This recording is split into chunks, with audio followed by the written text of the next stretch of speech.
Hey everyone! I wasn't planning on making this video today. In fact, I was supposed to be enjoying a rare day off here in Rome where we're filming season 6 of The Chosen.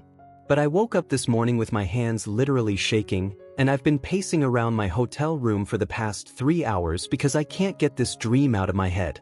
I know that might sound dramatic, but I need you to understand something.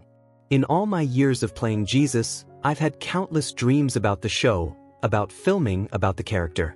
But this wasn't about The Chosen. This was Jesus speaking directly to me, and what he asked me has completely shattered everything I thought I knew about faith, about love, about the very reason we exist. I'm sitting here looking out at the ancient streets of Rome, and I keep thinking about how many people throughout history have walked these same stones, carrying the same burdens, asking the same questions about life and purpose and whether they truly matter to God. And what Jesus asked me in this dream, it's going to change how you see yourself forever.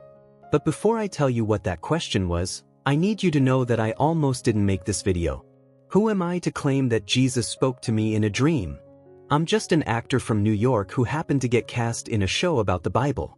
I'm not a pastor, I'm not a theologian, I'm not some great spiritual leader who deserves direct revelation from heaven. But then I remembered something that's always given me comfort.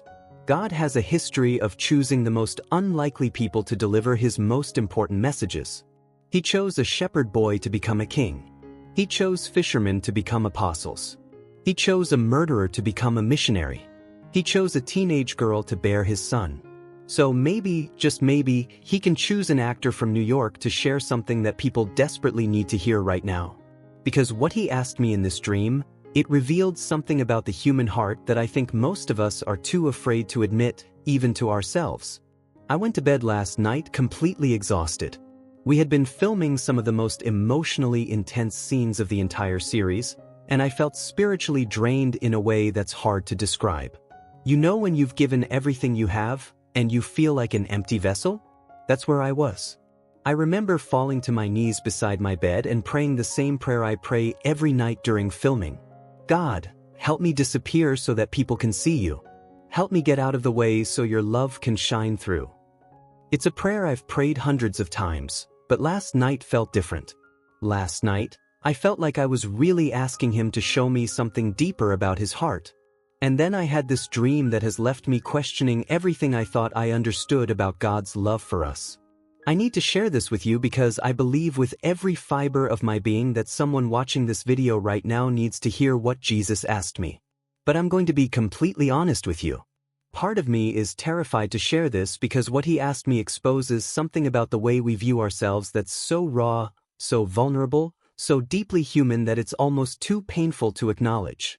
Yet at the same time, his question contains the key to a freedom that most of us have been searching for our entire lives without even realizing it.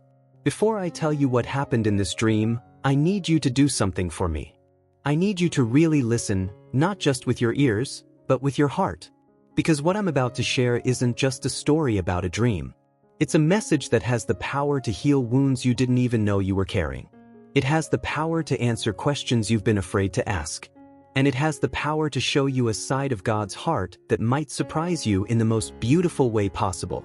If this message is already stirring something in your heart, and you want to hear what Jesus asked me that changed everything, hit that subscribe button right now because this is just the beginning of what I believe will be the most important conversation we've ever had together. And please, share this with someone who needs to hear it because I have a feeling God wants to use this message to reach people who might never step foot in a church but desperately need to know how much they're loved. Let me tell you what happened in this dream, and I want you to pay attention to every detail because nothing about this felt like a normal dream. Everything was more vivid, more real, more alive than waking life itself. I found myself standing in what I can only describe as a place between worlds. It wasn't earth, but it wasn't heaven either. Imagine the most peaceful moment you've ever experienced, that feeling when everything just feels right with the world, and multiply that by infinity. That's what this place felt like. There was light everywhere, but it wasn't harsh or blinding. It was warm and gentle, like being wrapped in the embrace of pure love itself. The air itself seemed to pulse with life and joy, and I could feel every breath I took filling me not just with oxygen, but with hope. There were colors I'd never seen before, sounds that were like music but deeper than music, like the very rhythm of creation itself. And then I heard footsteps behind me. Not rushing, not urgent, but purposeful. I turned around and there he was. Jesus. But this wasn't the Jesus I imagine when I'm on set. This wasn't the Jesus from paintings or movies. This was more real than real, more present than anything I'd ever experienced. His eyes held depths I couldn't fathom, like looking into eternity itself. The first thing that struck me was his expression. He looked at me with such tenderness, such understanding, but there was something else there too. Something that looked almost like sadness. Not disappointment, not anger, but a deep, profound sadness that seemed to carry the weight of every human heart that had ever existed. When our eyes met, I immediately started crying. Not tears of fear or shame, but tears of recognition, like my soul was saying, "There you are. I've been looking for you my whole life." He smiled at me, and that smile contained more love than I thought was possible to exist in the universe. He walked toward me, and I noticed that with each step, the sadness in his eyes grew deeper, like he was carrying something heavy that he needed to share. When he reached me, he placed his hand on my shoulder, and I felt a warmth that went straight to my soul.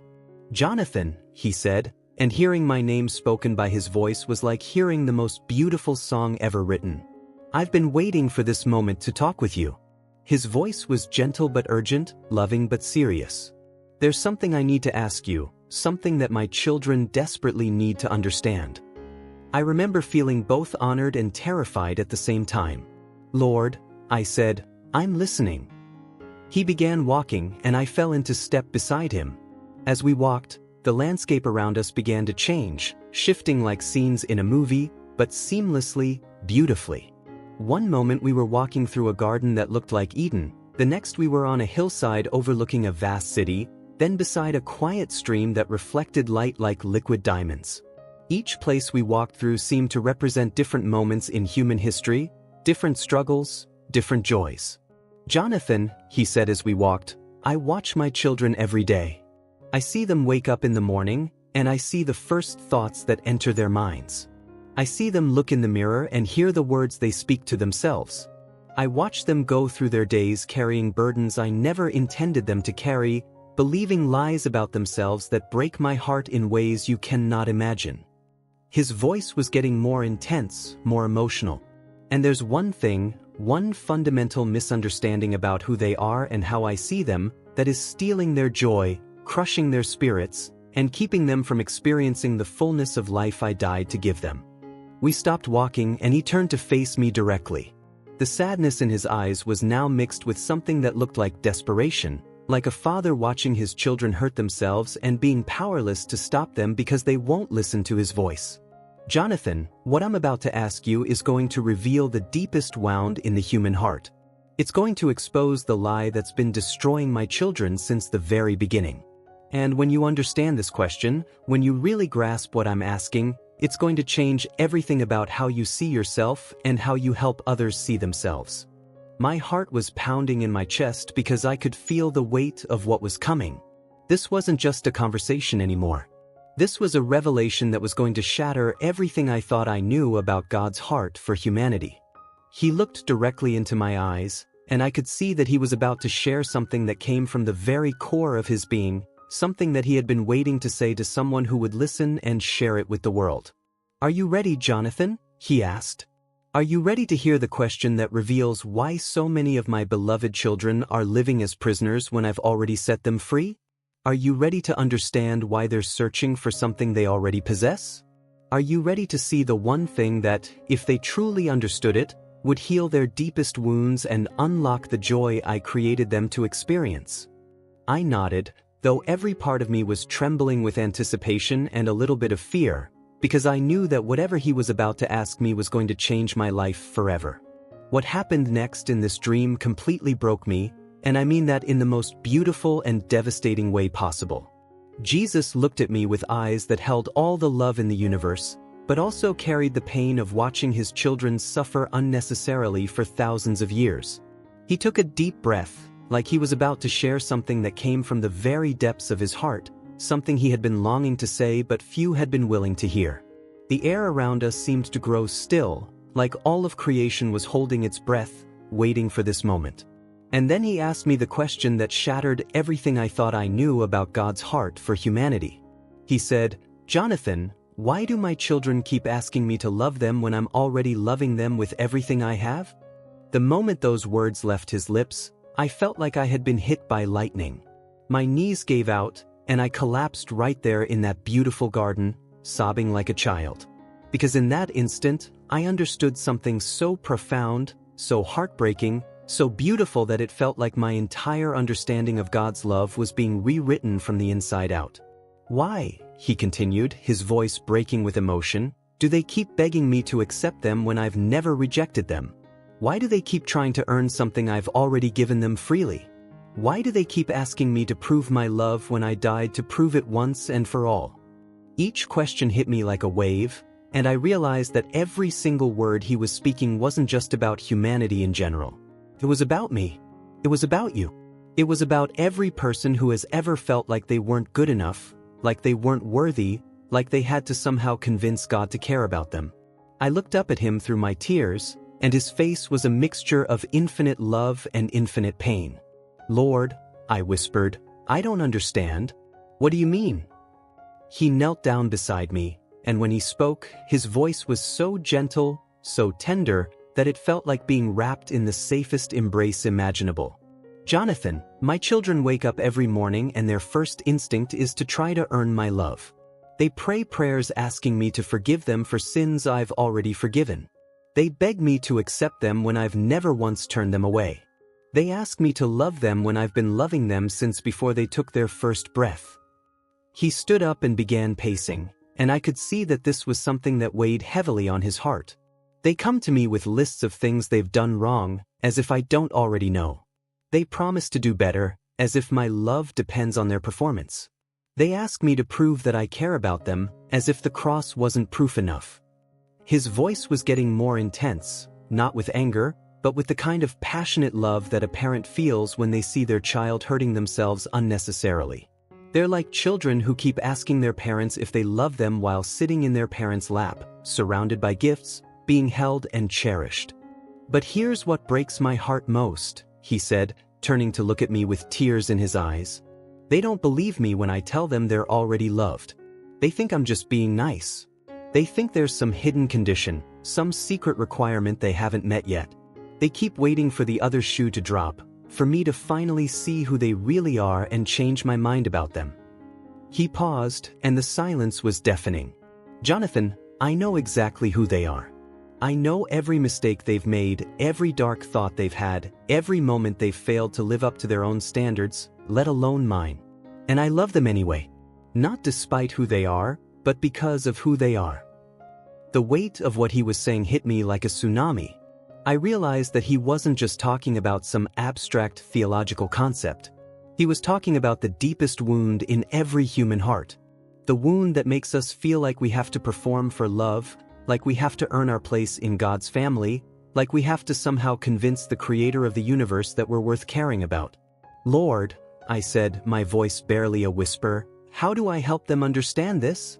How do I help them see what you're showing me?" He smiled through his tears, and that smile contained more hope than I thought possible. "You tell them the truth, Jonathan. You tell them that I'm not waiting for them to get their act together before I love them. I'm not keeping a scorecard of their failures. I'm not sitting in heaven being disappointed in them. I'm not loving them conditionally, temporarily, or partially."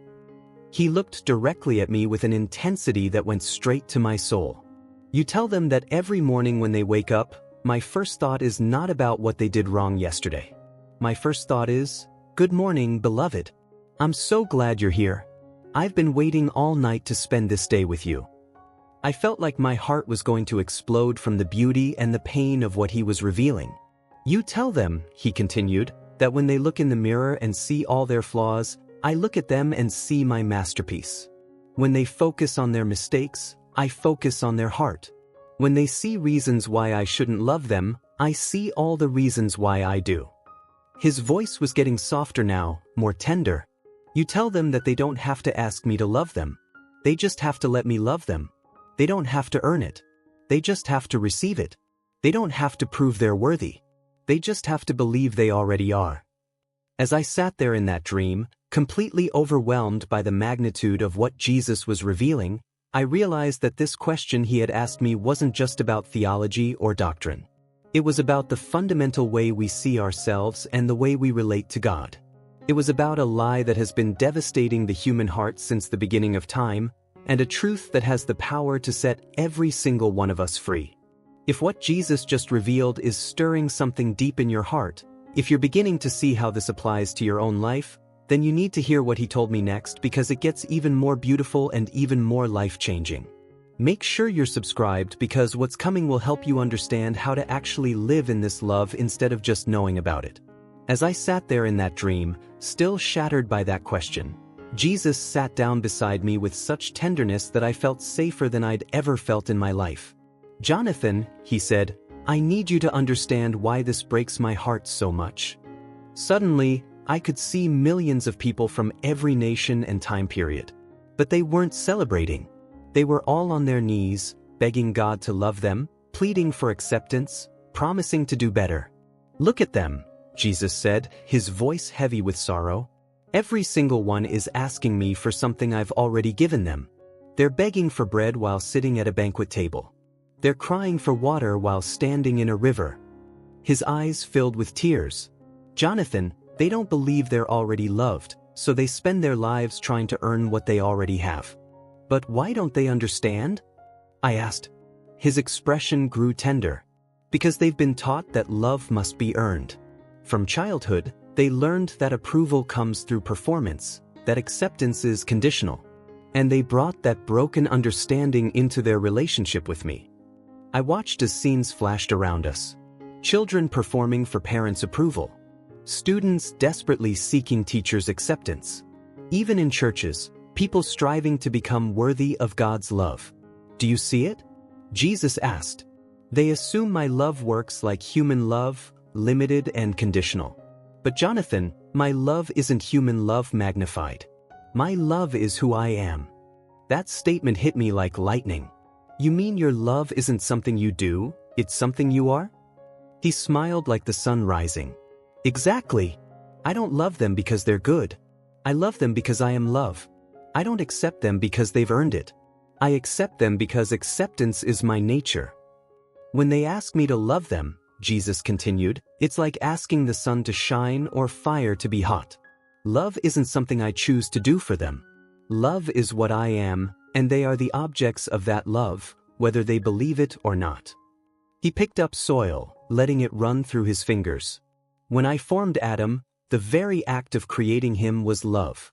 Every breath, every heartbeat, every moment of existence is drenched in my love. Here's what breaks my heart most," Jesus said, tears flowing now. "Because they don't believe this, they exhaust themselves trying to reach a destination they're already at. They kill themselves trying to become someone they already are. And they miss the very joy they're looking for because they're too busy trying to earn it to simply receive it." Then he showed me something beautiful. Some of those same people, but now they were dancing instead of begging, laughing instead of crying, resting instead of performing. "These are my children who understand the truth," Jesus said with joy. "They're not trying to earn my love. They're enjoying it. They're not asking for acceptance. They're celebrating it." But I could see these free people were vastly outnumbered by those still struggling. And I realized why I was having this dream. There was something else Jesus needed to tell me, something that could set even more of his children free from this devastating lie. Jesus stood up, and his expression changed to something I can only describe as holy determination. "Jonathan, there's something else my children need to understand, and this might be the hardest truth of all." He began walking faster now, with purpose, and I could feel the urgency in his steps. "They don't just ask me to love them. They actually argue with me about whether I do." Suddenly the scene around us shifted, and I could hear voices. Thousands of them. All saying the same kinds of things. "God, I know I don't deserve your love, but, Lord, I've messed up too badly for you to care about me. I understand if you're disappointed in me. I know I'm not good enough, but maybe if I try harder." Each voice was like a knife to Jesus's heart, and I watched his face contort with pain. "Do you hear that, Jonathan?" he said, his voice breaking. "They're not just asking for my love. They're telling me why I shouldn't give it. They're presenting evidence against themselves. They're acting as their own prosecutor, judge, and jury." He stopped walking and looked at me with intensity that burned. "They're arguing with the God of the universe about his own feelings. Imagine," Jesus said, "if your child came to you every day and said, 'Dad, I know you probably don't love me because I spilled my juice this morning, but could you maybe try to love me anyway?' How would that make you feel?" My heart broke just thinking about it. That's what my children do to me every single day. They list their failures like evidence in a court case, trying to convince me that they're right about being unlovable. The scene changed again, and now I could see people in prayer, but their prayers were devastating. They weren't talking to a loving father. They were talking to a judge they were trying to convince not to condemn them. "Lord, I'm sorry I'm such a disappointment. God, I know I'm not worthy, but Father, I understand if you're angry with me." Each prayer was like watching someone stab themselves while asking for healing. "Here's what they don't understand," Jesus said, his voice now fierce with love. "When they tell me they're not worthy of my love, they're not being humble. They're calling me a liar." That statement hit me like a thunderbolt. "What do you mean?" I asked. "Jonathan, when I say they're worthy and they say they're not, who's right? When I say they're forgiven and they say they're too sinful, who's telling the truth?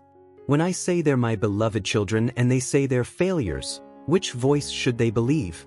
Every time they argue with my love," Jesus continued, "they're essentially saying, 'Jesus, I know you better than you know yourself.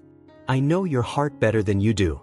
And I'm here to correct your mistaken opinion about me.'" The audacity of that hit me like a freight train.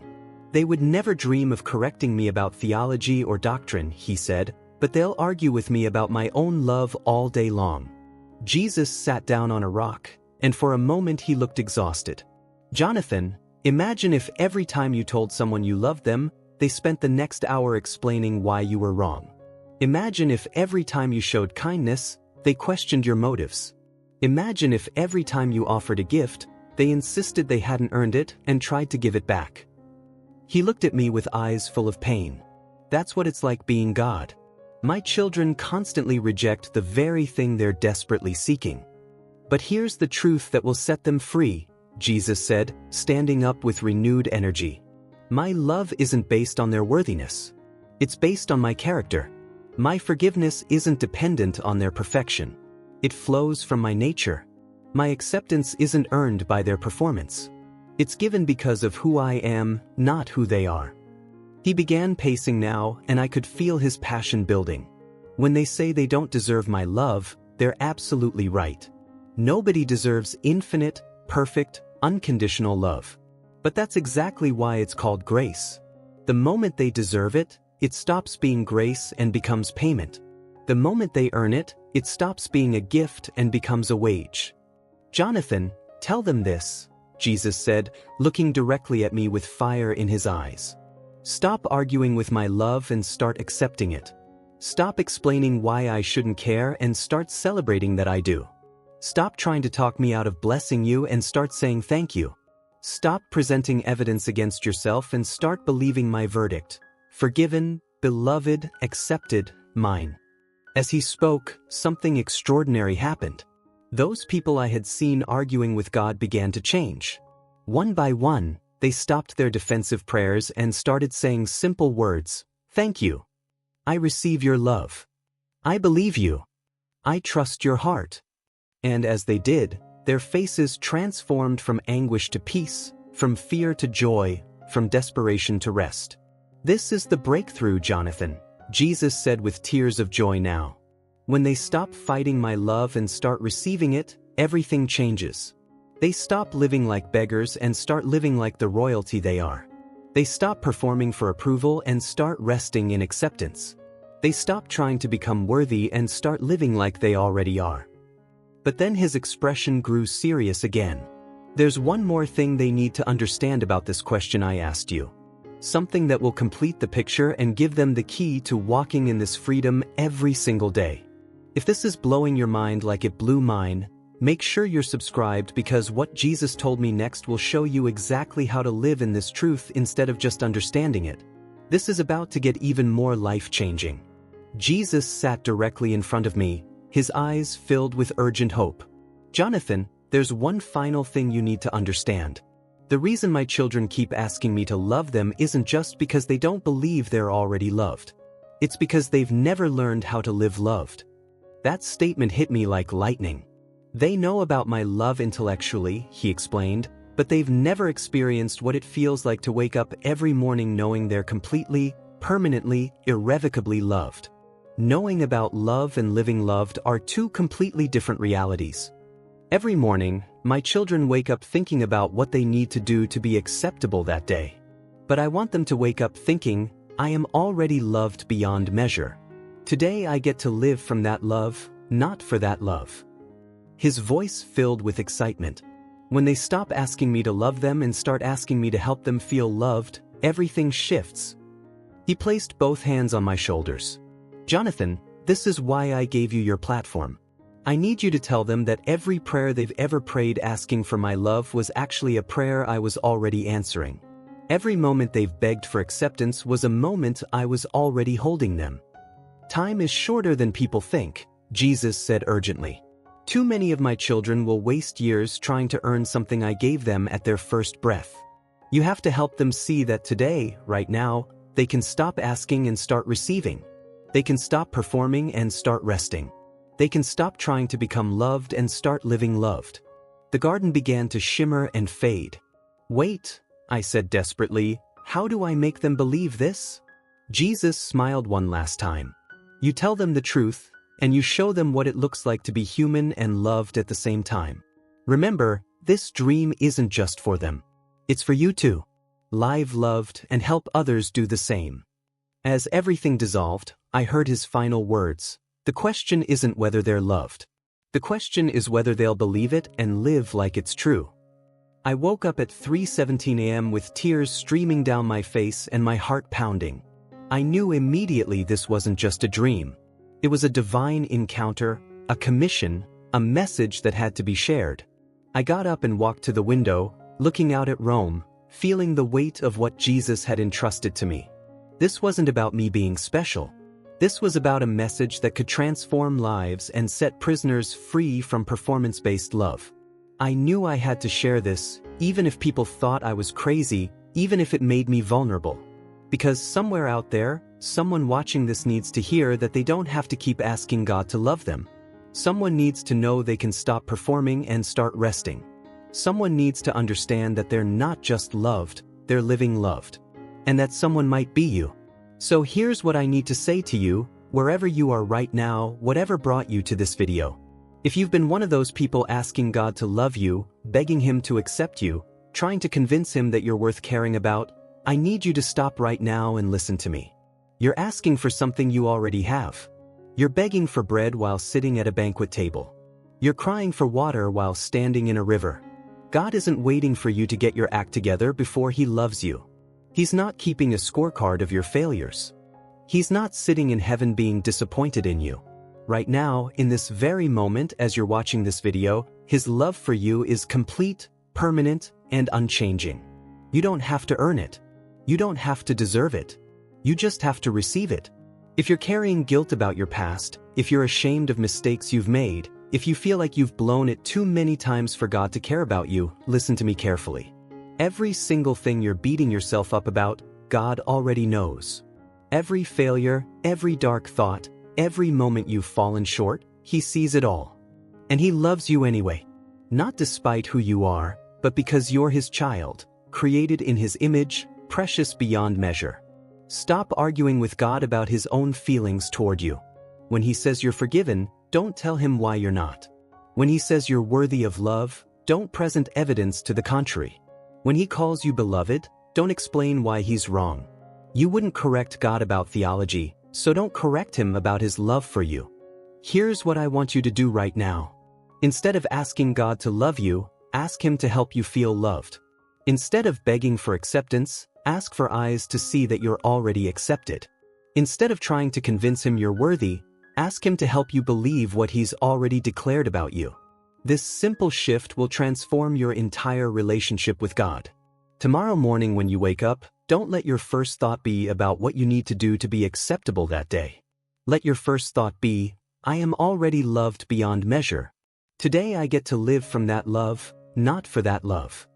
This is what it means to live loved instead of living for love.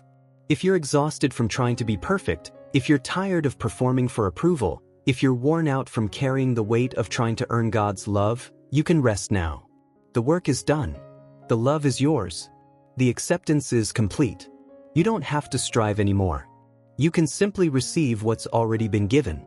And if you feel alone, if you think nobody understands what you're going through, if you believe God is distant and uncaring, let me tell you what Jesus showed me in that dream. He's not far away. He's closer than your next breath. He's in the room with you right now, loving you, understanding you, caring about every detail of your life.